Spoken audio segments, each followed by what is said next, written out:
Hello and welcome everybody to Network 2020's discussion about Tunisia. We are very fortunate to have three wonderful panelists with us today, as well as a terrific moderator. For those of you who don't know, Tunisia occupies a special place in Network 2020 right now, as we're about midway through a 2-year-long research project, and we will soon be sending a group to Tunisia as well. And I'll talk a little bit more about that momentarily. In the meantime, for those of you who are joining us for the first time, my name is Courtney Daugert. I'm the president of Network 2020. We are an inclusive international community, and we're really focused on bridging the gap between the private sector and the foreign policy community. We run a lot of different programs, including this one, including the Tunisia project that I'll tell you about momentarily as well. So the Tunisia Entrepreneurial Diplomacy Program, this is part of a long-standing Network 2020 tradition where we take private sector citizens to countries or regions of strategic interest. And we're really looking at we're trying to uncover socio-political and economic trends. We're trying to really get a 360 view of what's happening in the country by talking to a range of people, from government leaders to business leaders, NGO leaders, media, etc. Really trying to dig in and hear from people themselves on the ground about what the challenges are, where some of the opportunities lie, and then how a group like Network 2020 could potentially help with implementing some of those solutions. So we will be keeping you posted as that trip goes on, both when we're on the ground and then after.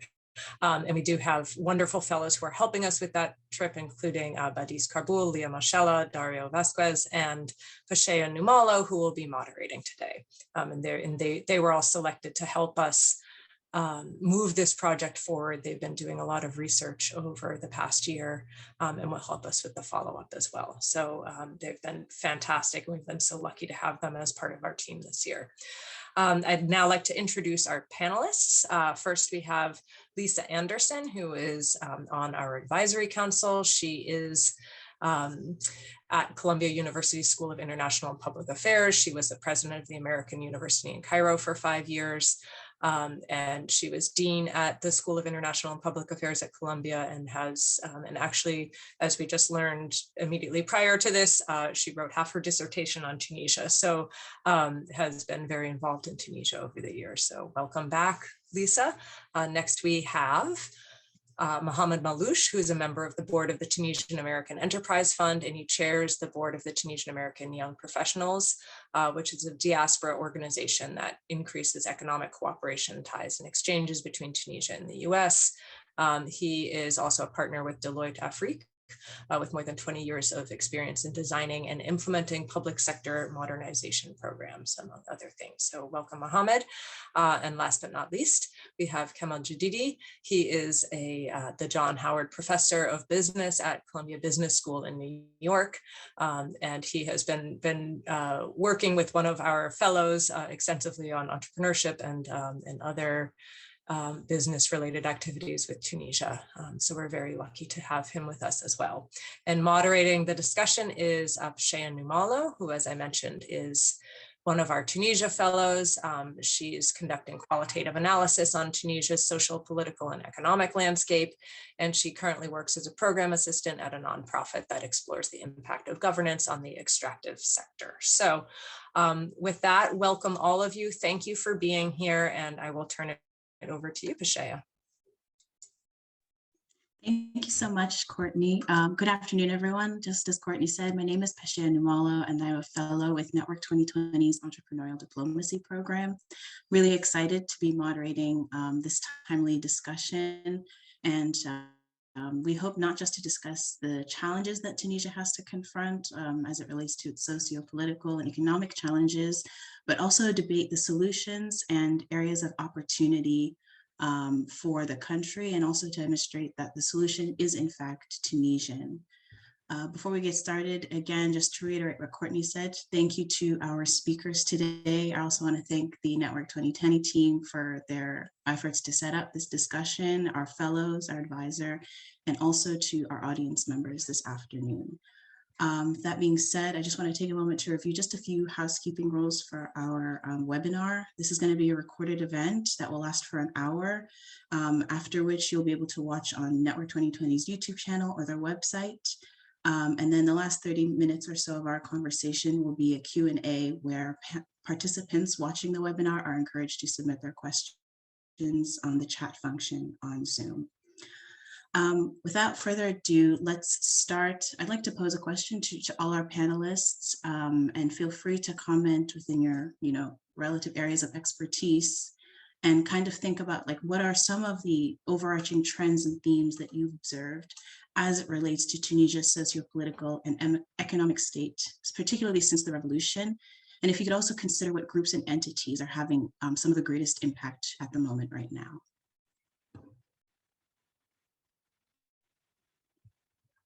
Maybe we could start with you, Professor Anderson, if you don't mind. Thank you very much, and thank you for inviting me. This should be a very interesting conversation, and I look forward to my colleagues' observations.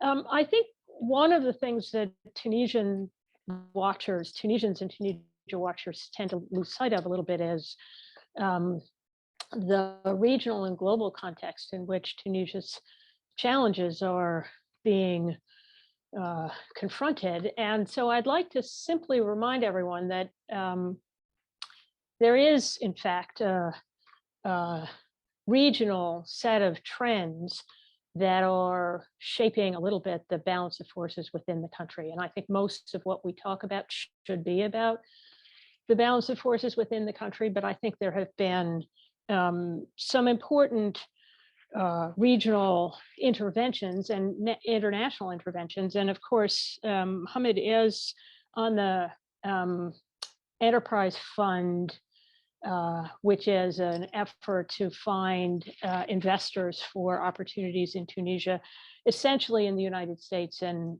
sort of the Western world. There's been a lot of investment, particularly in the last year or so, coming from the Gulf. And so I think there really is a little bit of a competition for shaping the political economy of the country. And we can talk about that more, but it is not, no country in the world, and Tunisia is obviously an example of this, is an island. And so the extent to which some of the political parties and political forces in the country have international backers and supporters and opponents, for that matter, is part of what needs to be remembered as we talk about how those political forces can be, if understood and perhaps to some degree, one hopes, reconciled. That said, and again, we can talk about that more if we want, but that said, I think one of the things that has become increasingly clear in the years since the uprising against the Ben Ali government is the extent to which some of the underlying fundamental and almost intractable economic problems of the country have been neglected in favor of political competition. And I'm a political scientist, and I think politics is extremely important, but I think politics needs to reflect the genuine policy dilemmas that any country faces. And I think there's been a little bit of distraction in discussing some of these political questions from the fundamental economic challenges. So to some extent, the current frustration and dissatisfaction with the political class as a whole is a reflection of that. And I hope we can spend a little bit of time talking about what kinds of things might begin to address that. But in the absence of thoroughgoing economic reform, I think we're going to have increasing political difficulty. So let me stop there, and puts a lot on the table. Thank you so much, Professor Anderson. I would invite Mr. Malouche to share his thoughts on this thread or theme you've brought up about economic neglect. Yeah, certainly, and thank you for the invitation and for those who celebrated Eid Mubarak.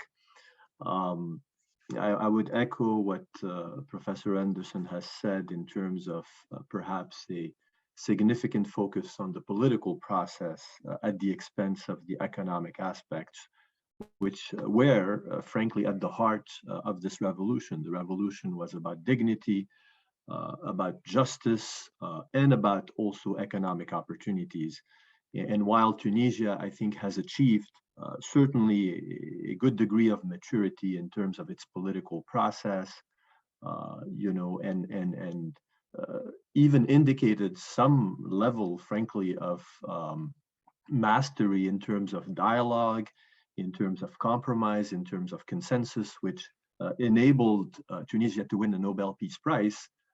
The problem with too much consensus and compromise is that it dilutes accountability. And no one to this day has been able to really focus on the needed reforms that were, I think, expressed by this revolution. And the consequence of that, and I would echo Lisa's comment, is that Tunisians today simply aren't seeing the benefits of this democratic process in their daily lives. They certainly enjoy their freedom. They certainly won't give up on those easily, but it hasn't affected them in a positive way. And even when the government would try to push economic reforms, there are so many vested interests out there that would essentially derail or block or delay some of these reforms. And so governments after governments were essentially working more on the social side as opposed to the economic side. So distributing social aids, hiring massively in the public sector, instead of really reforming the economy.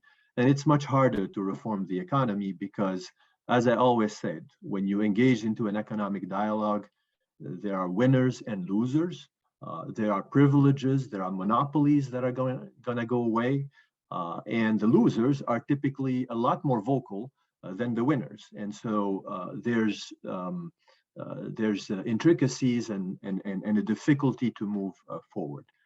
So all in all, I would say that really what's at stake today is to balance between the political and economic progress and try to balance also between moving fast, because really there's no time to lose in Tunisia's current situation. Moving fast, with hopefully impact and some efficiency and some decisions that need to be taken, and also preserving some of the participatory democratic approach that I think Tunisia has made great strides on.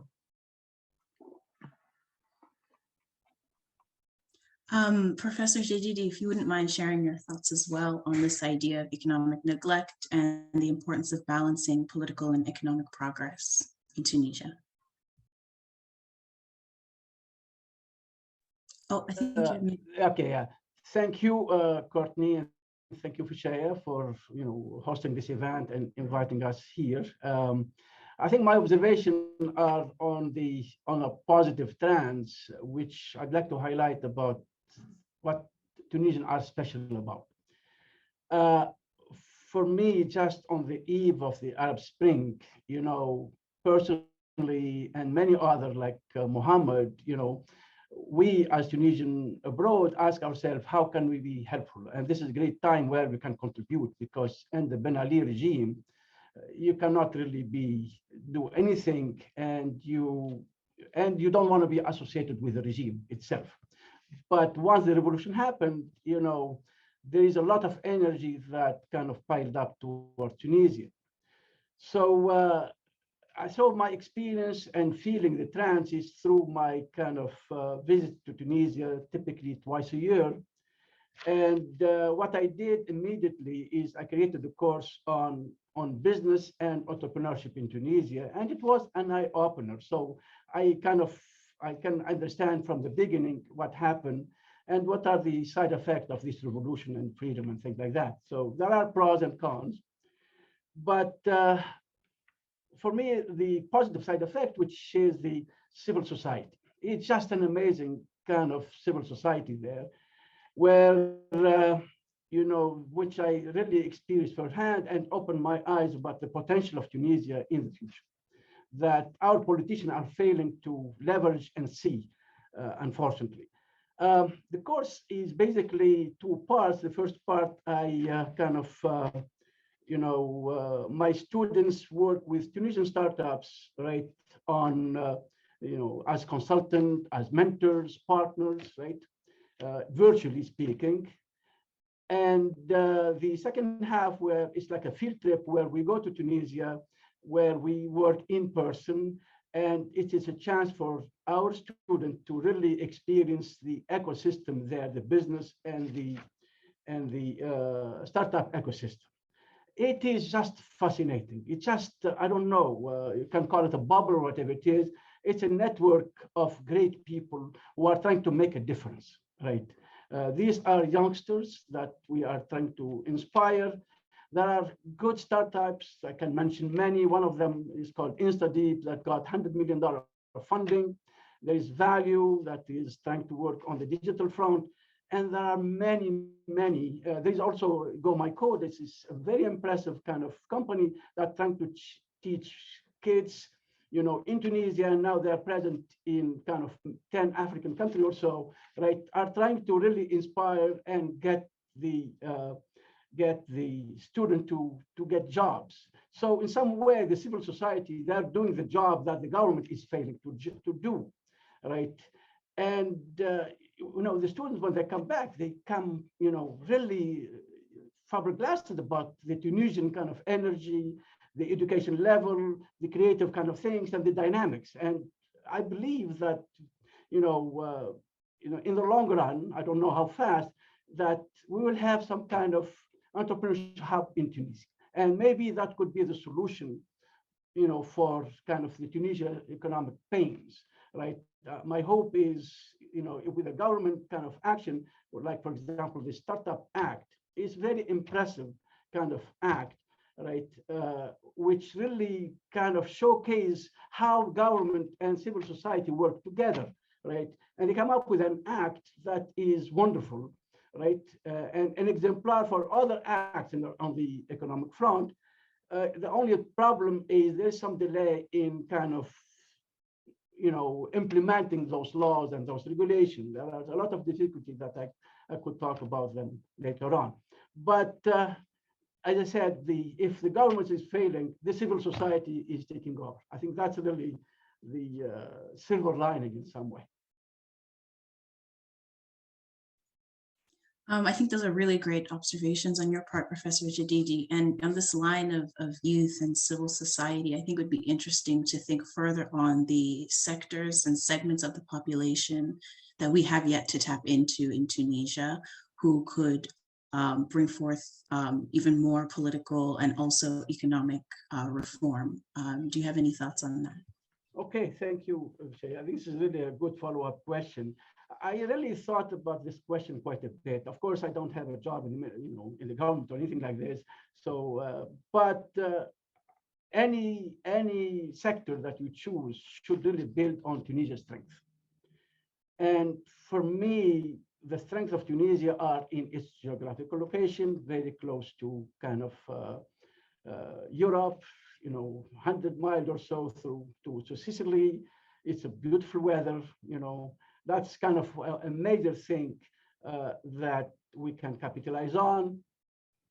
The second one I thought is really education.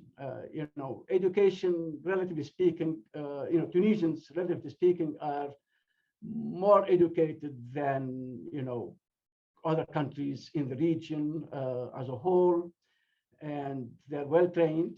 That's something that we could leverage also. And the third one is it's a very progressive society.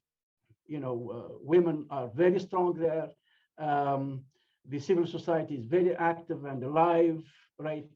And to tell you the truth, that there is political stability because of that. And we went through a lot of difficulty in the past, right? Under Ben Ali and even after the revolution, and always, Tunisia has survived, and because it's really peaceful, And I'm not worried. I think once the politicians, close their differences, I think things will be fine.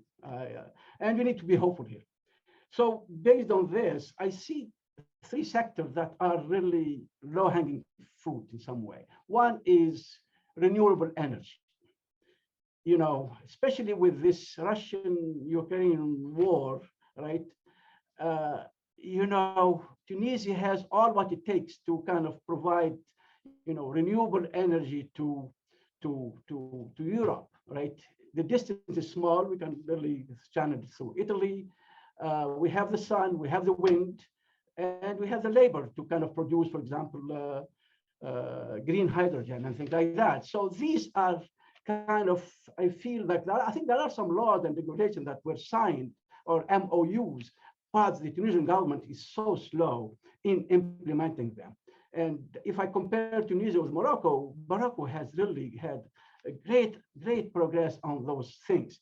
And it's not too late. I think the European needs us, and we need them. This will help us with job creation, with technology transfer, and also, reducing our kind of dependence on Algerian gas. 60% of the Algerian gas, the gas that we use to kind of produce electricity is imported from Algeria, where we have the sun and the wind and everything like that. I don't really understand. Maybe this relates to what Mohamed is talking, the old forces that are trying to keep their benefits, and forget about the youth aspiration and things like that. So for me, that's one sector that is low-hanging fruit. And, if I were in government, I would jump, yesterday, not even today. That's really that. The second one is entrepreneurship. As I mentioned earlier, there is a lot of talent. There are a lot of skills that are in the country. I remember, type that Mohamed heads, brought like 12 startups that came to Columbia University. They were really impressive. These people are full of aspirations. They're as good as what you see at Columbia Business School here, right? But we need to facilitate their dreams and open the door for them. So the government has to jump in as quickly as possible to implement the kind of the Startup Act and facilitate and grab this and mobilize this energy. They are going to be the answer to our future in some way. And the third one is digital transformation, right? And this is, as I said, all of these are kind of, we have strengthened them. And, the government should really open up that sector to serve itself, because there's a huge bureaucracy in Tunisia, and digital transformation is a way to kind of reduce that kind of thing. But we have also a lot of SMEs that are doing well in fintech. They're in Tunisia, right? You don't need to go far. They are there. As I said, Value. There is InstaDeep, which really got a lot of funding, and there are many others, that are there, and that can help us really expedite the progress. I also there are many, for example, in Go My Code, which is, around the thing, there are some Columbia students working for them. There are around 20 startups that are international based, they're based in Tunisia. There are 20 startups that are outside. So for me, I think we need to move on there. There is the intention, but the action is so slow, right? Because there is this called Tunisia 2020 or something like that. It's behind. And there are a lot of gridlocks. So I don't know how we resolve those issues, but the government should wake up. That's really, these are the three sectors that I think are low-hanging fruit, and they can show results very quickly. Thank you so much. Again, really insightful thoughts on your part, Professor Jedidi. I think what really struck me was the momentum that exists in Tunisia. It's just, the political will in some ways that might be lagging behind. So I'd love to ask Professor Anderson if she has any thoughts on what type of reform could take place to kind of, continue supporting this momentum to lead to effective change, and maybe even consider what international partners could support this momentum. Well, I don't want to be pessimistic about things, but I also want to be a little realistic. Much of what Professor Jedidi described, I think, is quite widespread optimism and enthusiasm about the potential, particularly of younger people, new SMEs, startups, so forth and so on. There's a lot of activity. But he also expresses the very widespread frustration with the government, that it's slow, that it's inefficient, that it's their vested interests or an old guard, whatever you want to describe it. And I think that's actually worrisome.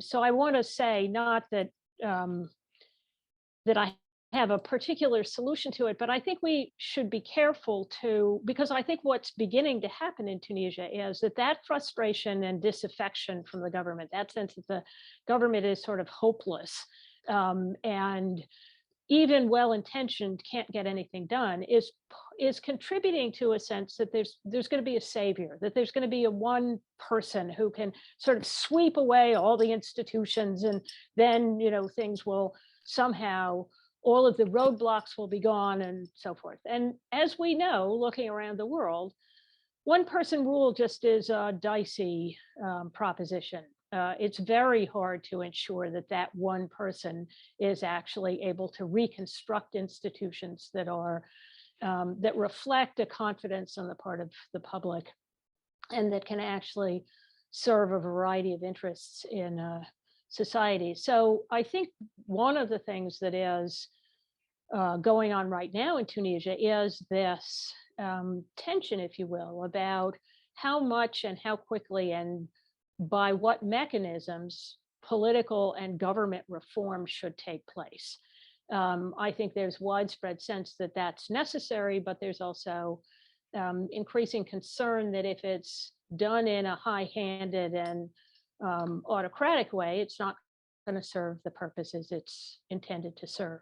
So I think, it's a caution a little bit that although I said I thought there was too much concern about politics and not enough about economics, I don't think that means that we can be completely dismissive of political issues, because the politics create the regulatory environment. They create a magnet if things are going well for international investment, and they create roadblocks if things aren't going well. People begin to say they're not going to make the kinds of investments that Tunisia obviously needs.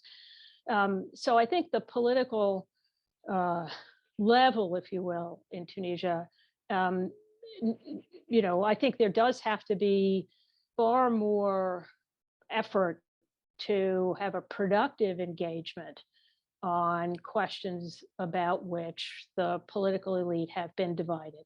And again, I agree that, Tunisia turned out to be actually quite good at developing consensus in circumstances when it didn't seem particularly promising. I think that moment has returned, and it's going to be very important to try and develop again, a kind of national unity government, a government that really does reflect a variety of political forces. In the absence of that, I think there is a real temptation, or a real danger that a sort of reliance on a single figure will end up not serving to nurture civil society in the way that civil society doesn't exist by itself. It exists because it is fostered and nurtured. And I think in the absence of that, as we saw during the Ben Ali period, it's very hard to have a productive role for civil society. So I think I agree that there's enormous potential. The young people in Tunisia are, in fact, well educated, and not only well educated in a technical sense, but this is a society that has generations of investment in education, and people understand how important that is. But I don't think that that's something that can be taken for granted. It has to be invested in. That's the kind of investment that the political class needs to start making now. Thank you so much, Professor Anderson. The idea of investing properly in the variety of sectors in Tunisia and the right populations is really critical. And I'd love to know what Mr. Malouche thinks on the kind of skills that the Tunisian labor market demands at the moment. How are education and training systems meeting that demand? And in what ways could political systems work to improve training and education? I think I would echo what Professor Jedidi said in terms of pockets of hope in the country, in terms of the rise of a really very vibrant entrepreneurial ecosystem, which, in my humble opinion, I would love for it to be the future of Tunisia, because it's focused on innovation and it's leveraging really the key differentiator of Tunisia, which is, as you said, the comparatively higher level of education. There's a number of things that needs to be done there. I think the Startup Act was really the beginning, but there's a number of other pillars that need to be built on top of it, in particular as it comes to funding, to proper mentoring, to proper access to information, to markets, etc. But really, I agree that there's this potential of, this startup nation, both frankly on the political and on the economic side. In the past, what built this nation was, our fathers and grandfathers really had that desire, to sort of build this nation from scratch. Today, the real social elevator is the future of these young entrepreneurs, these creative young minds that really could counteract perhaps this economy of privileges that has been in place for the past 30 to 40 years. In terms of education, I think there is comparatively some advantage to Tunisia, but the educational system, and Professor Jedidi knows it better than I do, needs to be reformed, unfortunately, in Tunisia, because, how would I express that? The critical thinking that's needed to develop minds and build personalities, I think has been somewhat lost.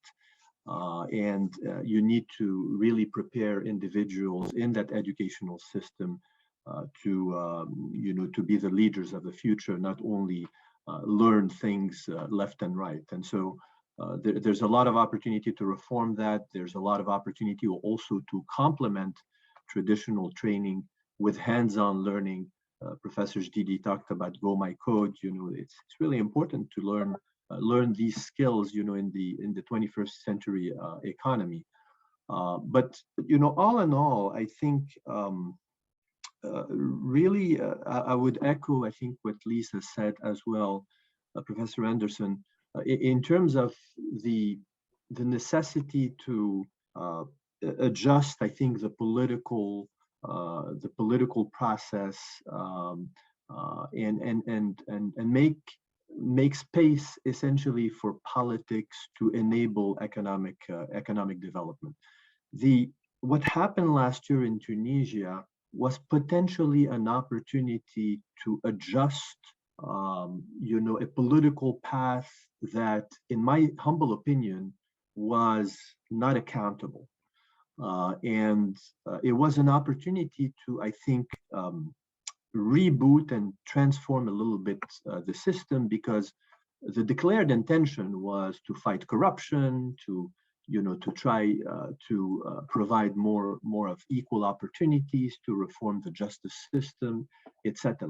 And all of this, lays in the fact that up until now, again, we're still functioning with an obsolete development model in Tunisia, that is effectively not creating the right jobs and not creating enough jobs. And every time we engage into an economic development discussion, there are, polarization, there are vested interests, as I said, and we end up talking about taxes and raising taxes and talking about these things as opposed to really changing the paradigm.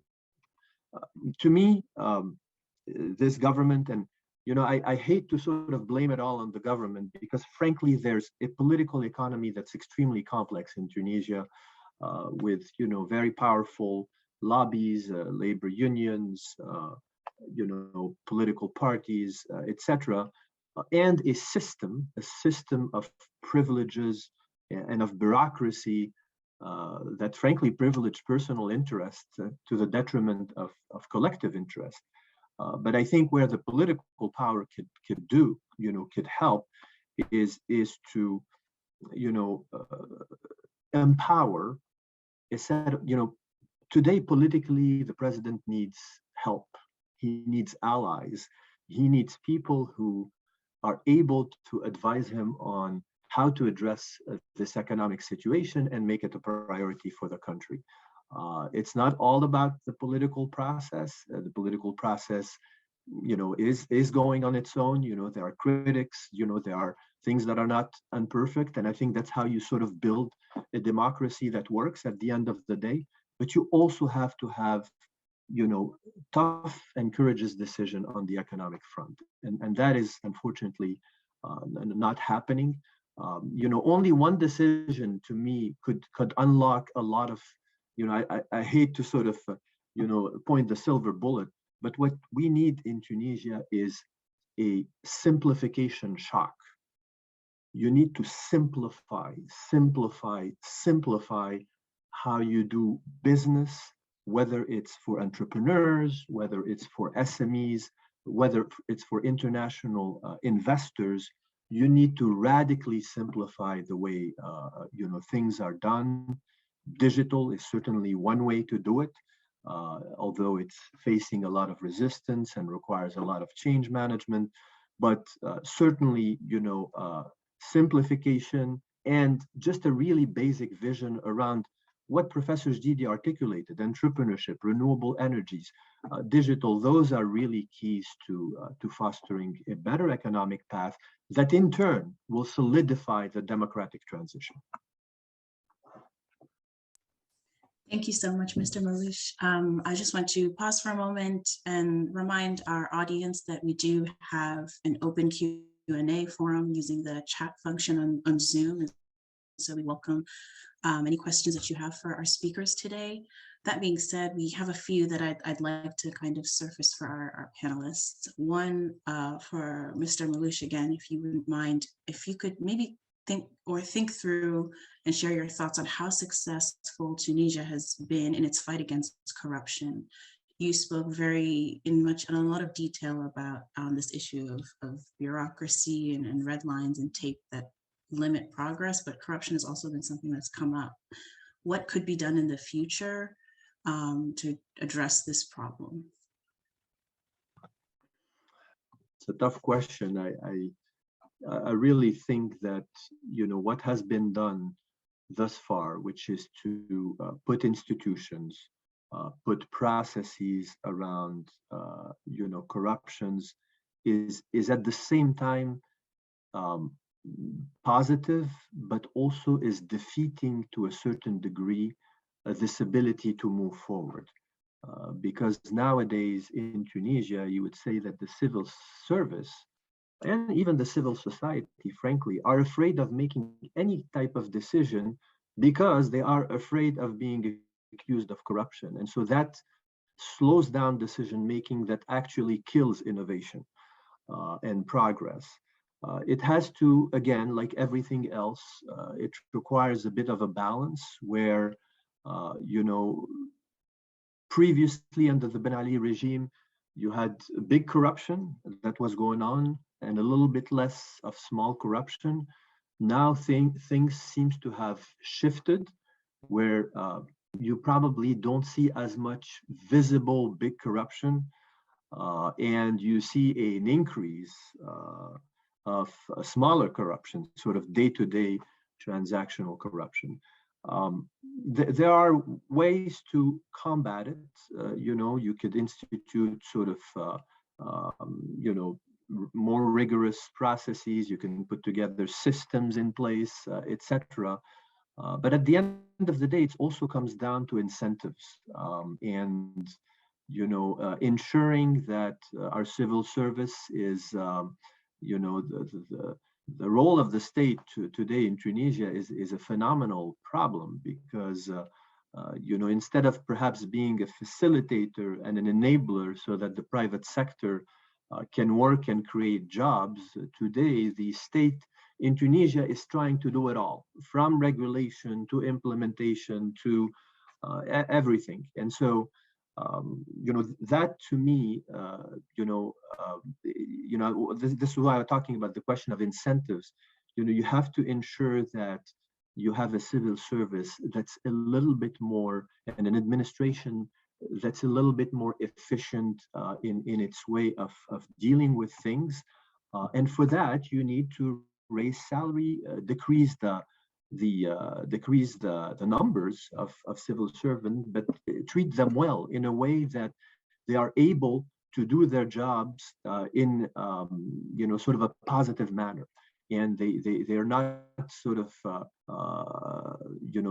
feeling either constrained by this being accused of corruption, but also are able to sort of function a little bit more efficiently.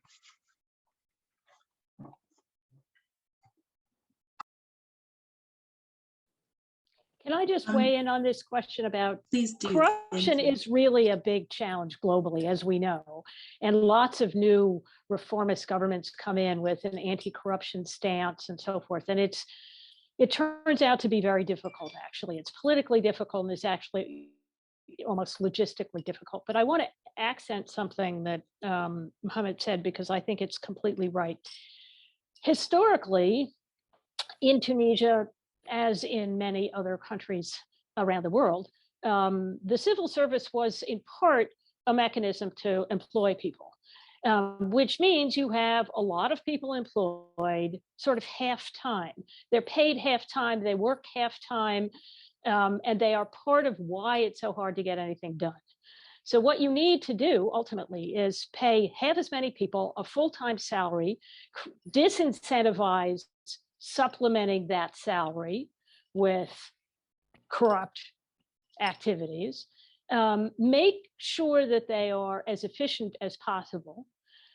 So you have a design. You can imagine how to do this. The problem is, what about the half of the people who are no longer employed in the government sector any longer?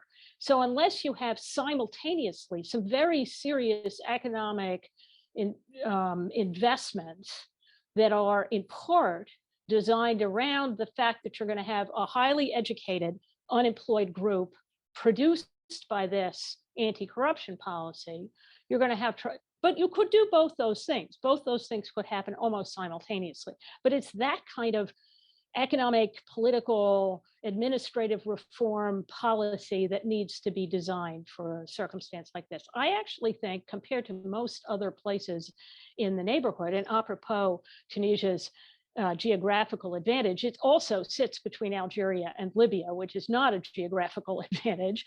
But compared to places like that, Tunisia actually does have a lot of opportunities to design and implement these kinds of reform, administrative reform, paired with economic investment and so forth and so on. So I think I just wanted to accent that. I think it's not impossible, at least in the Tunisian case. You can see how you would begin to develop kind of menu of policies on this.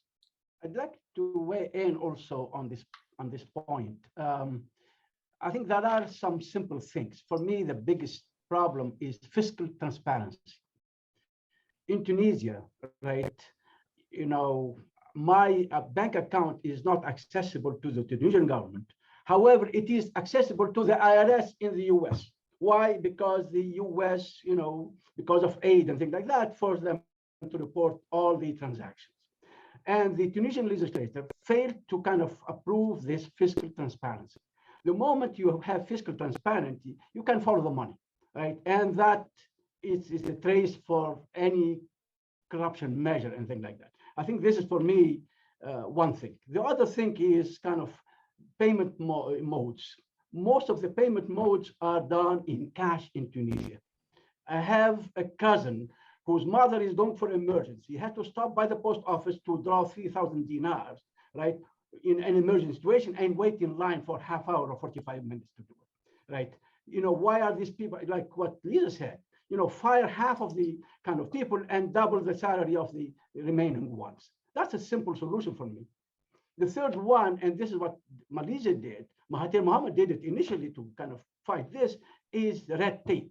The bureaucratic system in Tunisia, just to kind of, do something, it takes forever, right? I had to kind of do some kind of, to register my property. 7 years to get this, right? Does it really take this much?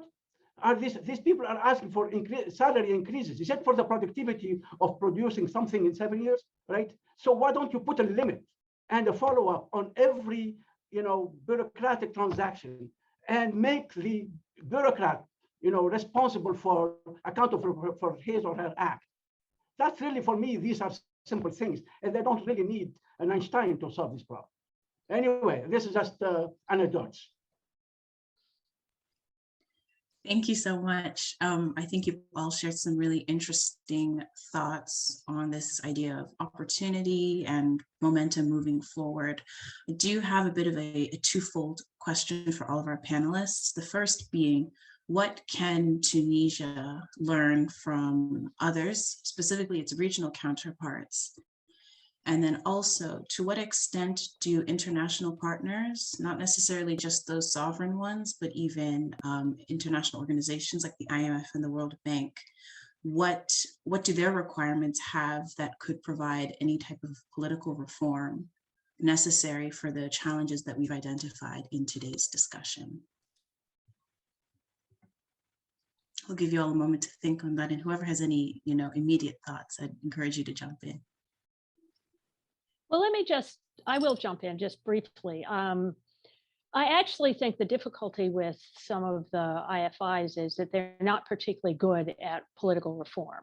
And the kind of advice they give on political reform tends to be, if I may put it this way, relatively naive. So I'm not optimistic that conditionality from the IMF and so forth and so on is going to have much of an impact on politics, or even for that matter on administration, because I don't think that they pay as much attention to that. And they tend, even the economic policies they recommend very often don't take into account the kind of social impact of the policies that they're proposing. So I think that's not likely to be a source of real inventive ideas. And unfortunately, it may be a source of some money, but it's going to come with some pretty old-fashioned ideas very often. In terms of the private sectors in the world and in the region, I think one of the things that we are seeing is that the countries of the Gulf are making investments, both sovereign and private investments in a lot of the countries of the region, in part because they believe that they have a political model that is exportable and can be replicated in other countries in the region.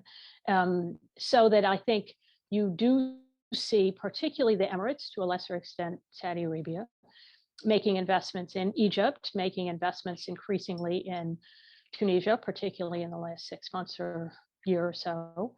And I think that's partly because they see real opportunities, and there clearly are opportunities in Tunisia, but I also think that this comes with a conviction that a kind of business-friendly government is possible, and that there isn't very much to be said for developing political consensus, for considering interests of a fairly complex society and so forth like Tunisia's.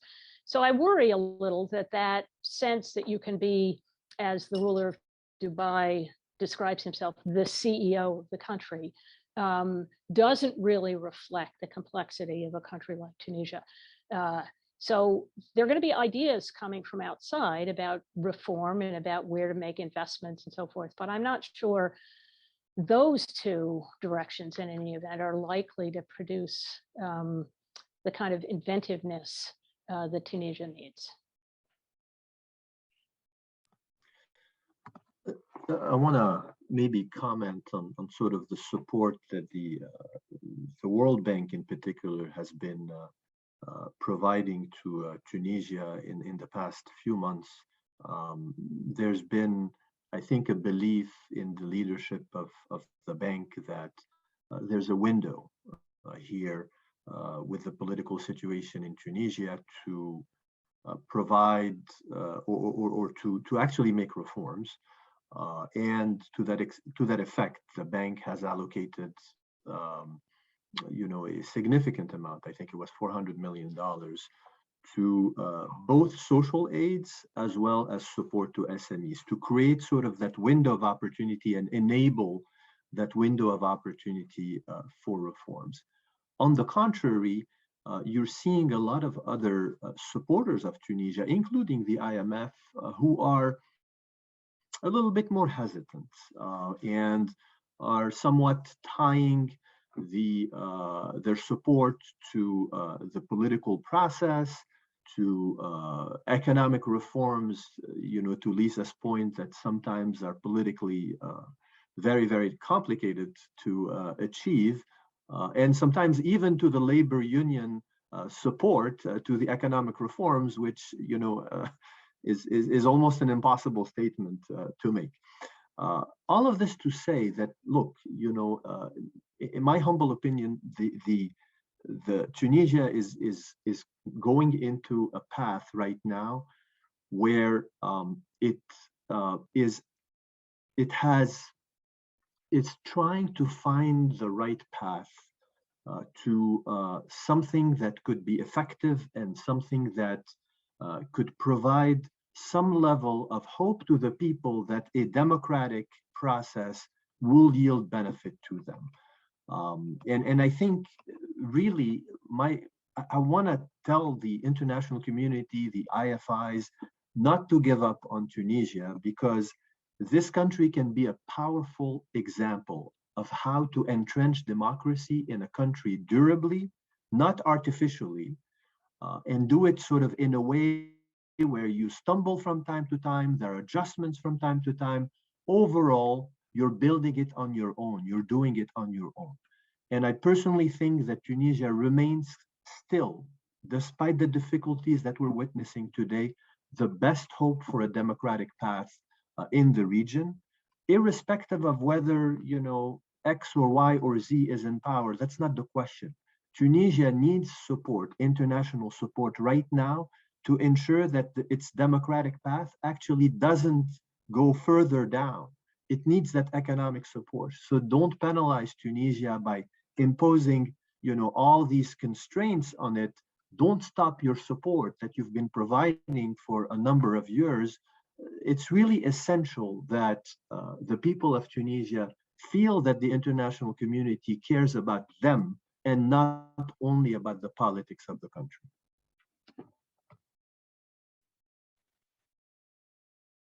I think, Shaya, you asked for some regional examples that could be a good model for Tunisia.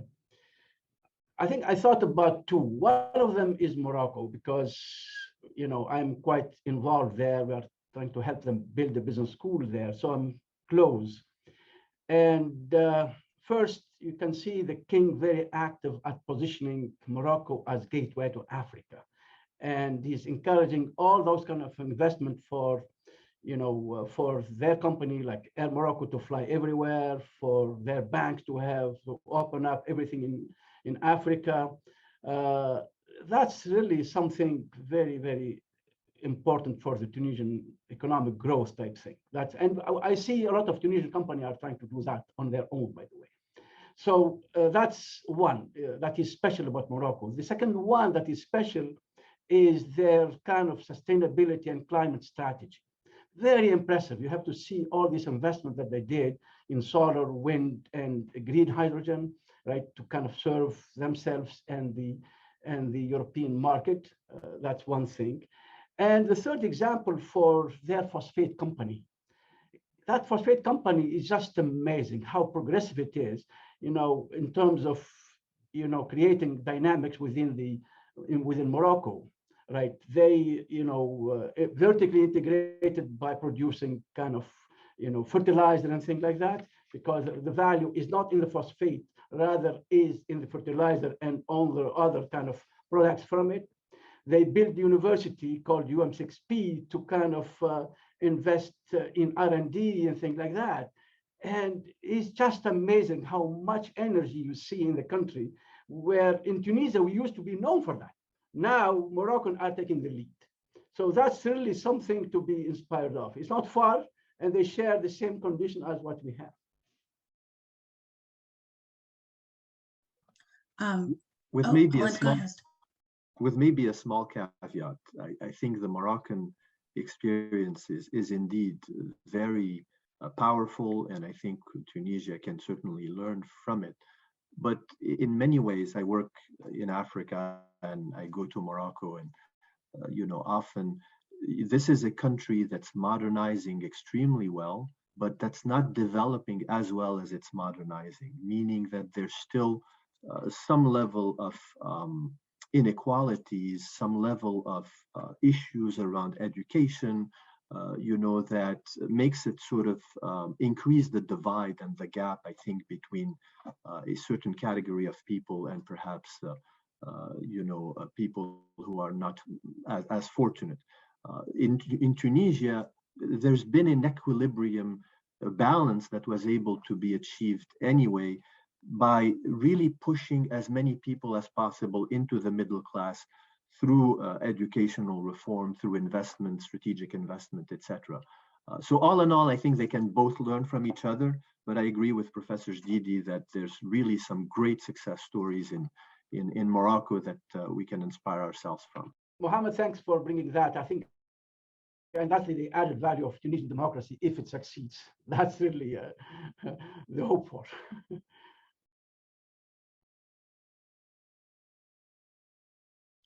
I want to pause right here and just take a moment to reflect on what's been discussed, and also thank our panelists for sharing, some very deep and thoughtful insight into the opportunities that are ahead for Tunisia, while also balancing that with, understanding the reality of its situation at the moment.